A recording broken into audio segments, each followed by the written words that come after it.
So machine learning life cycle, तो machine learning life cycle में various stages होते हैं। तो सबसे पहली पहली स्टेज होती है डेटा कलेक्शन। तो इसमें अलग अलग सोर्सेज से हम डेटा कलेक्ट करते हैं, like CSV file, SQL server, JSON file.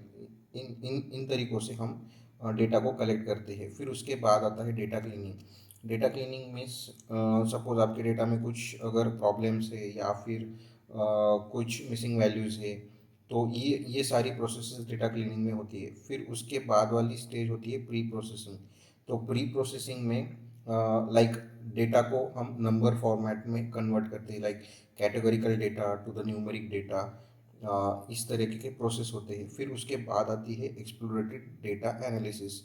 तो इसमें हम हमारे डेटा से कुछ इंसाइट्स निकालते हैं, जैसे डेटा गॉसियन डिस्ट्रीब्यूशन फॉलो करता है या नहीं, डेटा लीनियर है या नहीं। इस तरीके का इन्फॉर्मेशन हम एक्सप्लोरेटरी डेटा एनालिसिस में निकालते हैं। फिर उसके बाद रहता है फीचर इंजीनियरिंग।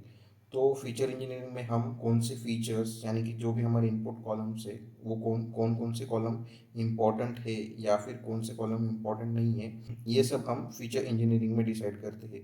फिर उसके बाद आता है मॉडल सेलेक्शन। तो मॉडल सेलेक्शन मीन्स हमारे पास अलग अलग मॉडल है, लाइक लीनियर लगाना है, लॉजिस्टिक लगाना है, या फिर डिसीजन ट्री लगाना है। इस तरह के मॉडल सिलेक्शन इस प्रोसेस में होती है। उसके बाद आता है ट्रेनिंग। आफ्टर मॉडल सिलेक्शन हम उस मॉडल को हमारे डेटा पर ट्रेन करते हैं। तो और फिर हमारा पूरा मॉडल ट्रेन होने के बाद फिर लास्ट में हम उसको डिप्लॉय कहते हैं। तो इन्हीं सारी प्रोसेस को हम machine learning life cycle, development life cycle कहते हैं।